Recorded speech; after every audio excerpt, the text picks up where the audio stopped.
먼저 고용노동부 TF팀 경가보고 및 보건복지부 간담회 건의사항 전달에 대해 최태자 이사께서 보고하도록 하겠습니다. 우리 최태자 이사님입니다. 한번 박수 한번 해주세요. 지금 소개받은 전국요양보호사 교육기관협회 최태자입니다. 시간이 없는 관계로 조금 자세히 설명드리기에는 좀 한계가 있는 것 같고요. 10분이라고 그랬는데 10분 안에는 좀 못할 것 같고요. 한 15분 정도 해서 보고 드리도록 하겠습니다. 요양보호사 교육원 현황 문제 진행 과정이라 그래서 오늘은 크게 두 가지를 보고 드리도록 하겠습니다. 하나는 내일병 카드 90% 자부담권에 대해서 그동안 고용노동부하고 TFT 회의가 어떻게 진행이 되어 왔는지, 현재 소송은 어떻게 진행되고 있는지, 또 이 문제에 대해서 향후 우리는 어떻게 대응해야 되는지 말씀드릴 거고요. 두 번째는 요 1월부터 지금까지 보건복지부와 간담회가 몇 차례 있었습니다. 자, 그 안에서 어떤 건의를 했었고 지금 어떤 상태인지 대해서 말씀드리도록 하겠습니다. 자, 먼저 TF회의에 대해서 보고 좀 드리도록 하겠습니다. 잘 아시다시피 2024년 1월 1일에 고용노동부가 내일병카드 운영 규정을 개정을 했습니다. 그래서 기존에 우리가 내일병카드가 일반 계좌제에서 사용됐던 것이 올해부터는 돌봄 서비스 특화 훈련으로 분류가 되면서 예산 출처도 고용보험기금이 아니라 국회를 통과해야 되는 일반 회계 예산으로 반영이 됩니다. 그래서 가장 큰 변화는 그동안 본인 부담률이 45%였던 것이 원래 90%, 물론 취업을 할 분들에게 전액 환급되는 부분에서는 긍정적인 효과도 있지만 우선은 제일 힘든 부분들이 우리가 운영이 어렵다는 부분입니다. 자, 그래서 저희가 1월 12일에 국회에서 90% 자부담 반대 국회 공청회를 대대적으로 개최를 했고요. 그러고 난 뒤에 고용노동부가 저희들에게 자, 그러면 우리 TF팀을 만들어서 그 안에서 좀 논의를 해보자 라고 해서 전체 5차에 걸쳐서 고용노동부와 TF회의를 진행을 했습니다. 예를 들어서 5차에 걸쳐서 결정된 부분에 별 의미 없지만 소개를 한다면 재직자들 취업 인정 기간을 좀 확대했다는 거, 그리고 60시간 미만 근로자들 저희 TF회의에서 가족요양을 환급으로 인정해달라고 엄청 얘기해서 그나마 떡 하나 좀 더 주는 식으로 60시간 미만 근로자 50% 환급이 결정이 됐고요. 그리고 돌봄 서비스 분야 직종 추가가 하나 추가가 됐고요. 그리고 재직 일수 산정 대상 기간이 기존의 270일에서 1년으로 확대가 됐습니다. 고용노동부는 이 네 가지를 굉장히 큰 양보라고 생각을 하고 굉장히 우리에게 많은 혜택을 줬다고 얘기하지만 TF회의에 참여한 저희들은 1도 얻은 것이 없다고 생각을 하고 있습니다. 지금도. 그래서 현재 고용노동부는 내년도 자부담 인하를 위해서 기재부와 협의 중이니까 내년도에는 무조건 자부담을 내린다라고는 얘기를 했지만 그 자부담이 10% 선이 아닐까라는 이야기가 벌써 소문이 떠돌고 있는 거 보면 이 부분도 믿을 수가 없을 것 같습니다. 어쨌든 저희 TF회의에 참여한 멤버들은 당초는 올해 안으로 어쨌든 자부담 인하를 목표로 해서 회의에 들어갔지만 결과적으로 5차에 걸쳐서 봤을 때 전혀 성과가 없지 않았나 이런 생각을 갖고 있습니다. 자, 두 번째는 소송건에 대해서 말씀을 드리면요. 90% 자부담 집행정지 가처분 소송과 행정절차법 위반에 대한 소송을 제기했습니다. 그래서 총 원고는 135명이고요. 많은 원장님들께서 어려운 가운데에서도 소송비를 내주셔서 협회에서 소송을 진행을 했습니다. 그래서 3월 5일날 집행정지 가처분 신문 기일이 있었고요. 결과적으로 이 부분은 기각이 됐습니다. 그래서 6월 27일날 훈련비 지원율 인하 처분 취소에 대한 1차 신문 기일이 있었고요. 그리고 그 자리에서 결정될 문제는 아니었기 때문에 다음 신문 기일이 9월 26일입니다. 많은 원장님들께서 많은 돈을 내서 이 소송을 제기한 부분이기 때문에 굉장히 많은 관심을 갖고 계시기는 하지만 좀 안타까운 것은 저희가 이 소송을 시작할 때는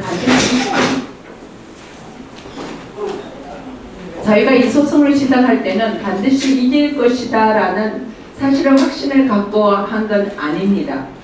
다만 고용노동부의 이번 이 90% 정책 전환이 너무나 부당하다는 것을 대내외에 알리고, 그리고 이 고용노동부에서 이 소송이라는 압박을 가하면 좀 다분히 인하되는 효과가 있지 않을까라고 했기 때문에 앞으로 이 소송 부분에 대해서 우리가 뭘 기대하기는 현실적으로 어렵지 않을까, 그렇게 판단을 하고 있습니다. 그래서 지금 말씀드린 이 TF 회의와 이 소송에 대해서는 분명히 한계가 있을 것 같습니다. 실제 6월에 고용노동부하고 마지막 TF 회의가 끝나고 지금까지 단 한 번도 연락이 없고 추후 계획에 대해서 전혀 연락이 없습니다.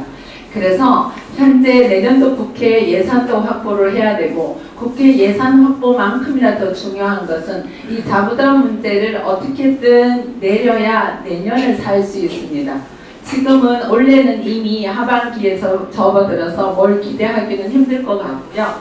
내년을 어떻게 살 것인가 라는 부분에서 이제 전국 요양보호사 교육기관협회가 본격적으로 좀 가동을 하기 시작하기 때문에 저는 세 가지를 반드시 지금부터 해야 된다고 생각합니다. 하나는 국회 환경노동위원회 국회의원들을 적극적으로 접촉을 하고요.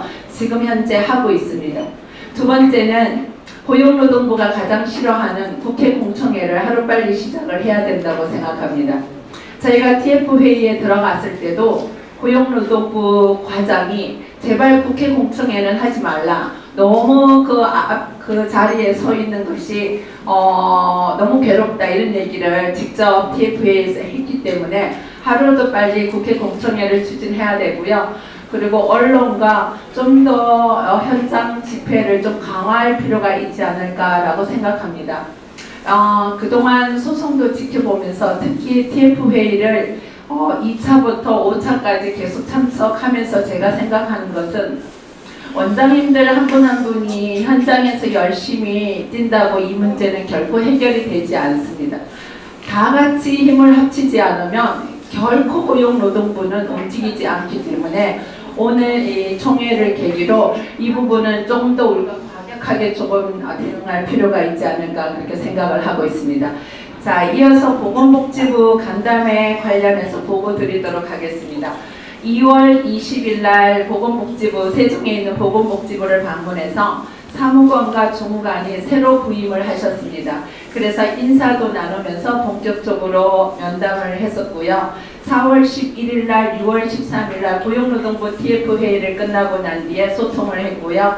그리고 최근에는 6월 21일에 보건복지부 주무관과 서울역사에서 회의를 진행했습니다. 회의 내용을 보고 드리도록 하겠습니다. 자, 첫 번째는 교재 수정인데요. 이 교재 수정은 오늘은 정교육의 총회이긴 하지만 대교육 안에 교재수정위원회라는 분과가 있습니다. 자, 교재수정위원회에서 약 한 2달에 걸쳐서 표준 교재를 수정을 했는데 그 양이 상상을 초월할 만큼 많았습니다. 저는 원래 이 보건복지부 교재를 10년 넘게 그 저자로 참여한 사람 중에 한 사람인데 제가 이번 교재수정에서는 참여하지를 못했습니다. 그래서 사실은 제가 교재수정위원회를 만들기 전에 저자에게 연락을 해서 감수위원으로 좀 넣어달라고 했더니 그게 좀 거절이 됐어요. 그래서 뭐 그런 개인적인 일도 있고 해서 그러면 협회에서 이걸 수정 한번 해보자라고 했는데 아마 보신 분들은 아시겠지만 그 수정 내용이 100페이지가 넘는 내용이고요. 그래서 그거를 저희 그 대교협에서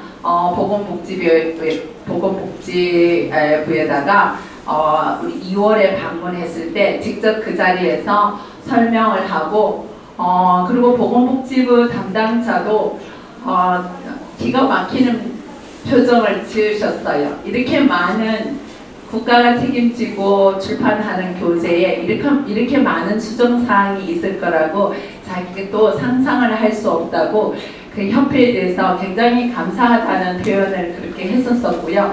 또 어떻게 보면 그런 걸 협회에서 했다는 게 한편으로서는 협회 일원으로서 또 자랑스러웠던 순간이기도 했습니다. 자, 그래서 6월 말에 교재가 수정이 돼서 홈페이지에 올라왔는데, 자, 문제는 이번에 수정된 양이 너무 방대하기 때문에 지금 현재 컴퓨터 시험에 도입하기에는 수정사항이 너무 많다고 합니다. 그래서 올 연말까지는 지금 현재 쓰고 있는 교재로 시험을 보고 내년 2025년부터는 지금 홈페이지에 올라와 있는 수정 교재로 시험을 낼 테니까 이 부분에 양해를 해달라고 복지부에서 직접 얘기를 했었고요. 그래서 복지부에서 향후 교재 수정할 때는 반드시 협회나 현장의 목소리를 반영하겠다고 그렇게 약속을 해주셨습니다. 자, 두 번째는 끊임없이 저희 정교협과 저희 대교협이 끊임없이 주장해 왔던 게 이 양성지침 수정이고요. 10년을 넘게 지금 얘기해도 꿈쩍도 하지 않는 것이 사실은 보건복지부인데 이번에 간담회를 통해서 그래도 좀 긍정적으로 받아들이는 부분이 있어서 지금부터 앞으로 어떻게 이 부분을 좀 더 적극적으로 조금 복지부에다가 압력을 가할까 이거 고민을 해야 될 때라고 생각합니다. 첫 번째는 교육기관장 또는 전임 교수 요원을 상주시키는 부분에 대해서는 이 부분을 삭제해달라. 만약에 삭제가 안 되면 행정요원을 여기다가 추가를 해주는 게 좋겠다. 그래서 보건복지부 주무관도 이 부분에 대해서는 굉장히 공감을 해줬어요. 그래서 아마 삭제보다는 행정요원을 추가하는 쪽으로 아마 가지 않을까 그렇게 생각을 하고요. 이 부분은 조만간 다시 한번 보건복지부를 방문할 예정입니다. 자, 두 번째는 교수요원 한 사람당 교과목 5과목을 조정하는 부분에 대해서는 교과목을 제한하는 것을 삭제를 하든지 교과목을 통폐합을 하든지 아니면 시간수가 대상자 이해는 4시간인데 치매는 뭐 43시간 과목별로 시간수가 너무 차이가 나니까 이 부분을 좀 조정을 해달라고 했더니 보건복지부 주무관이 지금 노인복지법을 개정하려고 하는 거니까 그 개정할 때 이런 부분을 좀 고민을 해보겠다라고 얘기를 해서 저는 이 2번보다는 오히려 지금 1번이 먼저 우선적으로 돼야 되지 않을까라는 부분을 좀 강조를 했습니다. 이상한 과의 간호사도 이 치매를 가리킬 수 있는데 문제는 장기요양기관이 이렇게 15년을 오면서 굉장히 많은 우리가 인력을 양성을 했어요. 그래서 치매 중에서도 특히 이론보다는 실기는 절대적으로 장기요양기관에 있는 사회복지사들 그 사람들이 강하잖아요. 그래서 사회복지 전공자 중에서도 장기요양기관 유경험자들은 치매 요양보 기술을 가르칠 수 있다고 건의를 했기 때문에 문제는 계속해서 건의하는 게 중요하다는 걸 이번에 더더욱 알았습니다. 자, 그리고 마지막 네 번째는요, 그 방문요양과 주야간 보호를 좀 구분 없이 해달라. 이 부분도 주무관은 긍정적으로 보고 있었어요. 그래서 우선은 첫째는 무조건 양성 지침을 좀 현장에서 운영하기 좀 좋도록 바꿔야 되는 게 우리의 목표가 아닌가 그런 생각을 합니다. 자, 두 번째는요. 세 번째는 보수교육에 대해서 좀 이야기를 나누었습니다. 첫 번째는 보수교육을 좀 의무화해달라. 아니면 장기요양기관의 평가에 좀 반영을 해달라. 그래야 시설에 있는 기관장들이 이 보수교육에 대해 좀 관심을 가질 수 있을 것 같아요. 자, 그리고 두 번째는 보수교육비가 36,000원이 너무 현실적이지 않다. 이 부분을 좀 현실화시키는 부분과 세 번째는 한국보건복지인재원에서 강사 보수 교육을 유료로 진행을 하고 있는 부분에 대해서 국가기관이 이런 부분에 대해서 유료 진행하는 것은 좀 합당하지 않다라는 부분과 특히 고용노동부 국비훈련기관들은 능력개발원에서 하는 보수교육으로 좀 대체를 해달라 이 부분을 건의를 했고요. 마지막엔 인재원이 비대면 교육을 실시하는 것에 대해서는 장기적으로 좀 폐지를 해야 되지 않나 이런 부분을 강조했습니다. 자, 그 외에 저희가 이제 제안한 것이 이 세 가지인데요. 이 세 가지 중에 특히 1번, 2번은 제 다음에 박종칠 이사님께서 좀 더 자세하게 말씀드릴 거예요. 하나는 교육원에서 치매 전문 교육을 좀 실시를 하게 해달라.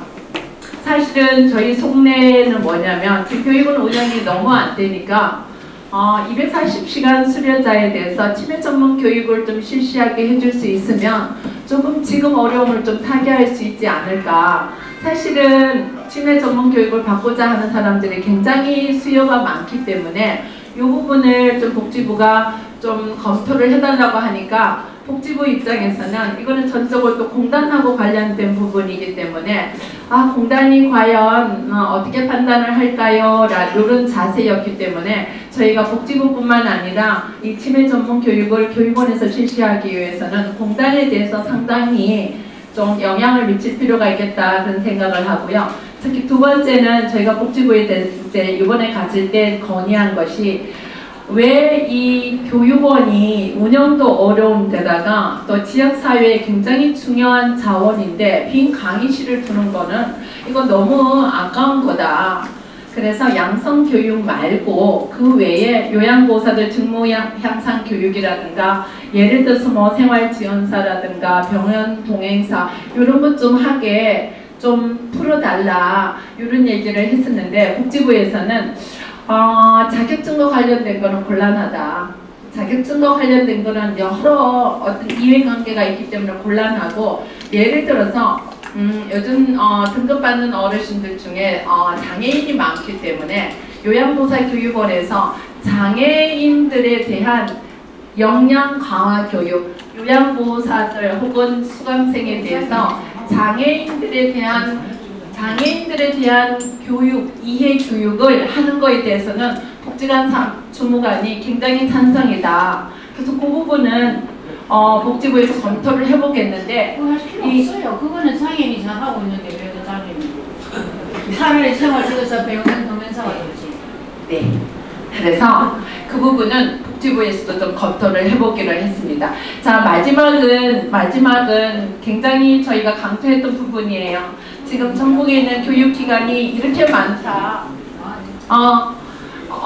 예를 들어서 대구라든가 예를 들어서 인천이라든가 몇몇 지역은 청양제를 실시하기 때문에 이 어려운 상황에서도 살아날 수 있는데 서울이라든가 그 경기 지역 같은 경우에는 너무나 무분별하게 요양보호사 교육원이 많아서 다 같이 힘들어하는 이런 상황을 막기 위해서 복지부 차원에서 좀 총량제를 좀 실시해달라 이런 요청을 드렸습니다. 이상입니다.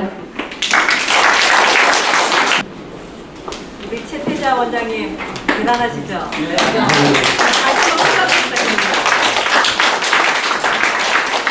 2023년 12월 22일부터 오늘까지 24년 7월 24일까지 진짜 고용노동부 그다음에 보건복지부 가리지 않고 양발로 다 뛰어다니시고 또 안건이라든지 모든 또 자료들 이런 거 다 하시느라고 진짜 저는 알거든요. 너무 많이 고생하셨어요. 한 번 더 큰 박수. 네. 진짜 눈물이 날 뻔했습니다. 네. 그리고 이제 저희들이 전국에서 요양보호사 교육기관이 제천에서 7월 4일에서 5일 동안 워크숍을 했습니다. 그랬을 때 저희들이 뭐냐면 지금 여기 주제 있는 거 위기사항, 지금 저희들 위기사항이죠. 세 가지가 위기사항이라고 저는 보고 있습니다. 여러 가지가 있지만은 그 위기사항에 대한 대응 전략을 저희가 했었는데 그때 나오는 의견들을 정책 방향으로 이끌어가자. 그렇게 해서 저희들은 이번에 박종칠 부회장님께서 충남지역 부회장님이십니다. 큰 박수로 맞아주십시오. 이미 간단하게 최 박사님께서 말씀을 주셨는데 좀 더 구체성 있게 시간이 없어서 짧게만 진행하도록 하겠습니다. 지금까지를 요양의 1세대라고 이렇게 규정을 지면 바람직할 것 같습니다. 단순 양적인 팽창을 중심으로 약 280만 명을 요양보살 양성을 했는데도 불구하고 이 국제적인 장교양 평가는 OECD 국가 28개 중에 정확하게 28등에 머무는 이런 것이 현실입니다. 그 부분이 바로 재가 중심으로 요양이 세계 우리나라가 가장 떨어지고, 특히 우리가 치매라든지 인지 신체 기능 회복, 이러한 그 기능 중심의 요양이 아닌 단순 보호 중심, 밥이나 우리가 차려주고 또 청소를 해주는 이런 요양이 28개 중에서 유일하게 한국만 이렇다는 것이 국제 평가에서 나온 현실입니다. 이런 것을 개선하기 위해서 바로 제도를 바꾼 것이 바로 320시간을 하면서 요양보살 양성 과정을 보면 그 2024년부터 우리가 양성한 사람을 3호 자격증이라고 부릅니다. 그리고 그 전에 자격증을 1호 자격증이라고 부르죠. 근데 금년에 양성된 사람들 중에 사회복지사나 그 간호사나 간호조무사는 똑같이 1호 자격증입니다. 참고하시면 되겠습니다. 그래서 3호 자격증을 갖고 있는 우리 현재 교육을 하고 있는 우리 교육기관이 엄연히 지금 현재 잠깐만요. 잘못 종합보면 잠깐. 자, 치매 교육을 우리 교육원에서 해야 된다는 것이 가장 기본적인 겁니다.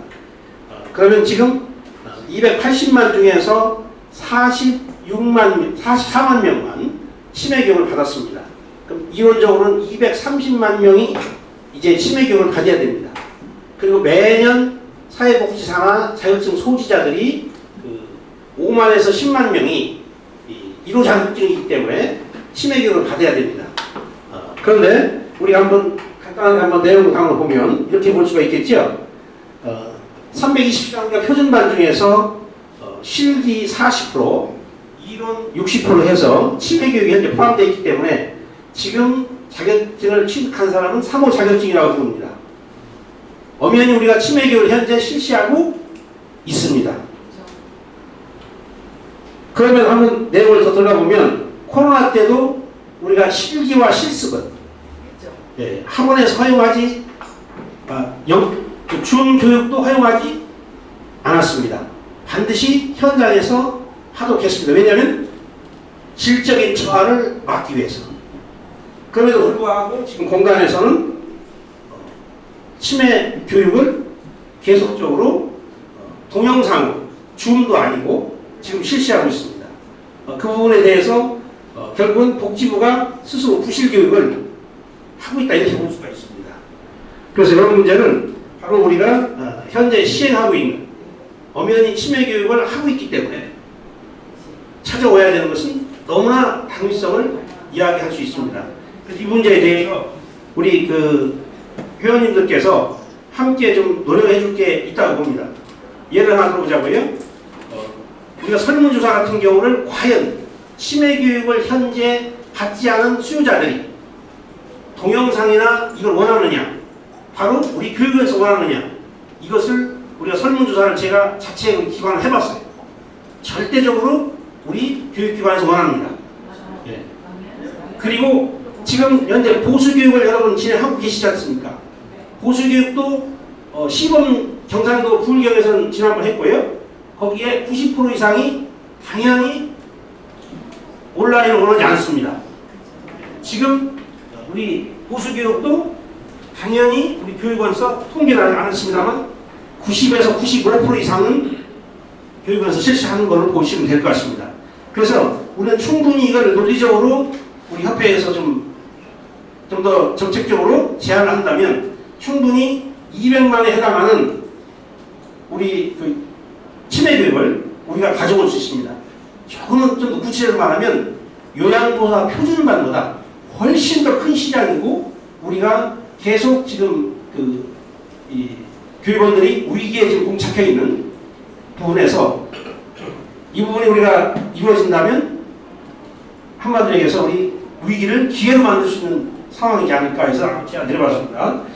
그 외에도 참고로 말씀드리면 지금 현재의 활동 지원사라든지 그 외에 지금 복지부에서 시행하고 있는 법정 의무교육마저도 지금은 이제 집합교육을 의무화시키고 있는 그런 추세입니다. 더더욱 그래서 우리가 좀 더 힘을 합친다면 이 부분을 해결할 수 있지 않을까 해서 한번 제안을 드려봤습니다. 그 다음에 두 번째는 각종 돌봄 사업을 우리 돌봄 교육을 우리 교육원에서 해야 된다고 저는 주장하고 있습니다. 이 문제는 뭐냐면 지금 이렇게 보면 좋을 것 같습니다. 지금 전 세계에 우리만 거의 지금 아이 돌봄, 노인 돌봄 이런 걸 분화해서 하고 있는데 지금 OECD 중에서 거의 전수가 지금 통합해서 그렇게 이루어지고 있다고 그런 자료를 제가 데이터를 봤습니다. 그래서 이번에 그 정부가 추진하고 있는 인구전략기획부가 이번 신설되는데 이 인구기획부가 신설될 때 왜 하느냐? 목적이 다른 게 없습니다. 각 부처 간의 이익 때문에 상호 갈등해서 이걸 조정을 못하고 있다고 합니다. 그래서 우리는 뭐냐면 여가부하고 보건복지부와의 갈등을 이 컨트롤 타워가 할 수 있을 아주 절호의 기회입니다. 왜냐하면 특히 목적이 뭐냐면 저출산 고령화에 대한 대책이기 때문에 이것을 바로 우리가 그 요양보호사 교육원에서 돌봄 교육원으로 우리가 변경해서 한다면 상당 부분의 그 많은 문제점이 해결될 수 있습니다. 예를 하나 제가 농어촌 지역을 들어봤습니다. 농어촌 지역은 우리 회장님 상주, 경북이나 우리 저 충남 같은 경우 몇 개 시군을 거쳐서 아이 돌봄 교육을 받으러 요양보호사님들이 40시간을 합니다. 그러다 보니까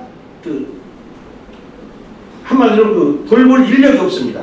교육받기가 어렵고 하기 때문에. 그리고 또 파견할 수 있는 기관도 없습니다. 교육기관도 없고.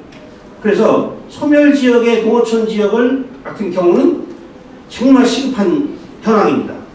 그리고 우리 현재 그 도시지역에서도 요양보호사님들이 우리 교육을 받은 다음에 40시간만 받으면 돌봄 특화 과정이 있기 때문에 충분히 요양보호사 활동도 하고 필요에 따라서는 아이 돌봄 활동도 할 수 있다면 국가적으로도 상당히 바람직하고 세계 전체 세계의 흐름이 이쪽에 가기 때문에 우리가 논리적으로 좀 더 연구해서 한다면 충분히 저는 승산이 있다고 봅니다. 자, 그리고 요즘 각 지자체별로 보면 여러 가지 지금 종류의 현장에 특화되는 그런 돌봄에 관한 내용들이 있습니다.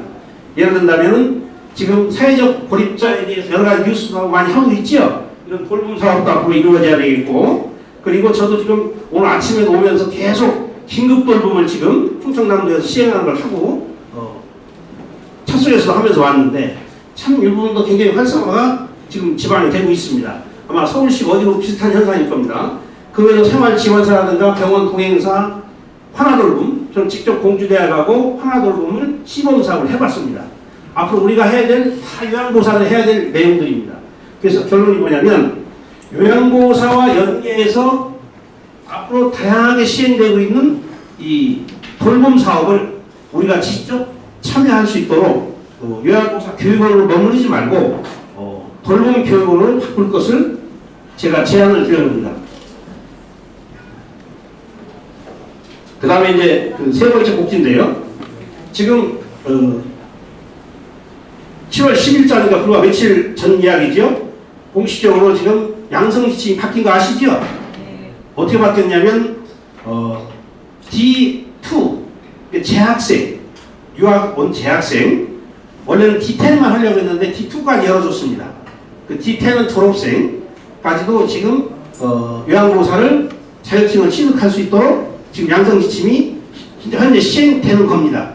자, 그렇다면 지금 이제 왜 이런 일이 벌어지냐면 보건복지부의 장기요양 제3차 기본 계획에 보면 2027년에 7만 5천 명이 부족하다고 합니다. 이것은 근거가 어디 나오냐면 22년도를 기준으로 하여 요양보호사 양성하는 그런 수준을 봤을 때 7만 5천 명입니다. 그런데 아시다시피 자부담률이 90% 되면서 대폭 떨어지고 사실상 이 부분도 크지만 지금 나이로 따지면 만 53세부터 92만 명이 1년에 92만 명이었는데 그 다음부터는 가족 계획을 인하여 지금 40대 후반, 50대 초반부터는 인구가 90만 대에서 70만 대로 급격히 지금 내려가고 있습니다. 예, 그래서 우리가 한마디로 해서 인구 절벽이 만나기 시작하기 때문에 요양보호사 우리 교육기관에 교육을 그만큼 수요자가 준다는 뜻을 말하고 있습니다. 아무튼 그래서 이건 국가에서는 이제 이걸 대책을 어떻게 생각하냐면 외국 인력으로 대체하려고 하기 때문에 우리가 여기에서 정책적으로 잘 우리가 하지 않으면 우리 기회를 뺏기고 그 어떻게 뺏길 걸로 보이느냐면 지금 대학에서 외국 학생들 지금 현재 55개 대학을 중심으로 해서 교육기관을 지금 설립하려고 합니다. 그런데도 그분들도 대학생들 또 고민이 많아요.